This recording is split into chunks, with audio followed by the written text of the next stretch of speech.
अहमस ने इब्ने बुरैदा से, उन्होंने यहया बिन यामुर से रिवायत की। उन्होंने कहा कि सबसे पहला शख्स जिसने बसरा में तकदीर से इनकार की बात की माबद जुहनी था। मैं यानी यहया और हमीद बिन अब्दुर्रहमान हिमयरी हज या उम्रे के इरादे से निकले।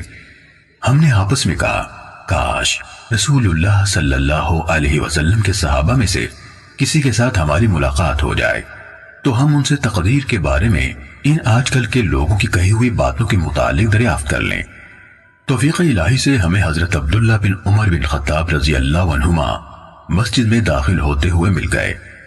मैं और मेरे साथी ने उनको दरमियान में ले लिया। एक उनकी दाएं तरफ था और दूसरा उनकी बाएं तरफ। मुझे अंदाजा था कि मेरा साथी गुफ्तगू का मामला मेरे सुपुर्द करेगा। चुनाचे मैंने अर्ज की, ऐ अबू अब्दुर्रहमान, यह अब्दुल्ला बिन उमर रजी अल्लाह अन्हुमा की कुन्नियत है। वाकई ये है कि हमारी तरफ कुछ ऐसे लोग जाहिर हुए जो कुरान मजीद पढ़ते हैं और इल्म हासिल करते हैं, और उनके हालात बयान किए। उन लोगों का ख्याल है कि तकदीर कुछ नहीं, यानी हर काम नए सिरे से हो रहा है, यानी पहले से इस बारे में ना कुछ तय है ना अल्लाह को इसका इल्म है। इब्ने उमर रजी अल्लाह अन्हुमा ने फरमाया, जब तुम्हारी उन लोगों से मुलाकात हो तो उन्हें बता देना कि मैं उनसे बरी हूं और वो मुझसे बरी हैं। उस जात की कसम जिसके नाम के साथ अब्दुल्ला बिन उमर हल्फ उठाता है, अगर उनमें से किसी के पास उहद पहाड़ के बराबर सोना हो और वो उसे खर्च भी कर दे तो अल्लाह ताला उसकी तरफ से उसको कबूल नहीं फरमाएगा यहां तक कि वो तकदीर पर ईमान ले आए। फिर कहा, मुझे मेरे वालिद उमर इब्न खत्ताब रजी अल्लाह अन्हु ने बताया, एक दिन हम रसूलुल्लाह सल्लल्लाहु अलैहि वसल्लम की खिदमत में हाजिर थे कि अचानक एक शख्स हमारे सामने नमूदार हुआ। उसके कपड़े इंतहाई सफेद और बाल इंतहाई ज़्यादा थे। उस पर सफर का कोई असर दिखाई देता था, न हम में से कोई उसे पहचानता था, हत्ता कि वो आकर नबी अकरम सल्लल्लाहु अलैहि वसल्लम के पास बैठ गया और अपने घुटने आपके घुटनों से मिला दिए और अपने हाथ आप सल्लल्लाहु अलैहि वसल्लम की रानों पर रख दिए और कहा, ऐ मोहम्मद सल्लल्लाहु अलैहि वसल्लम, मुझे इस्लाम के बारे में बताइए। रसूलुल्लाह सल्लल्लाहु अलैहि वसल्लम ने फरमाया, इस्लाम यह है कि तुम इस बात की गवाही दो कि अल्लाह ताला के सिवा कोई इबादत के लायक नहीं और मोहम्मद सल्लल्लाहु अलैहि वसल्लम उसके रसूल हैं।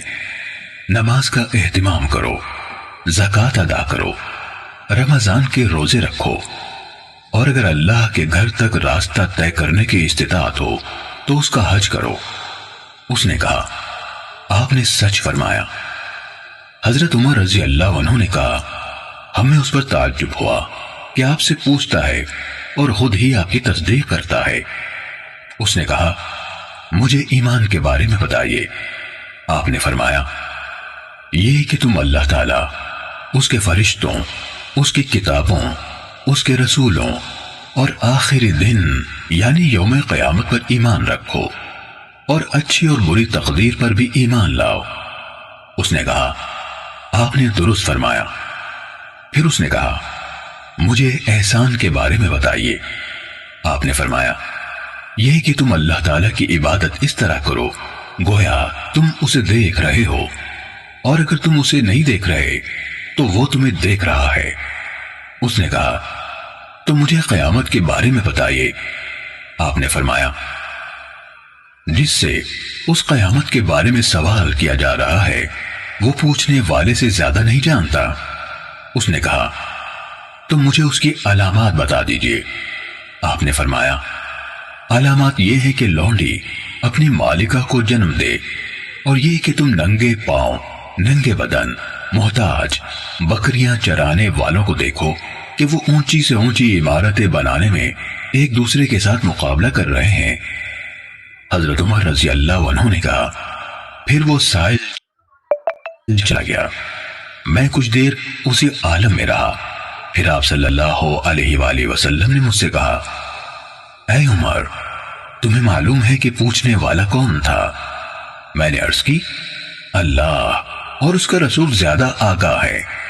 आप सल्लल्लाहु अलैहि वसल्लम ने फरमाया, वो जिब्राइल थे, तुम्हारे पास आए थे, तुम्हें तुम्हारा दीन सिखा रहे थे।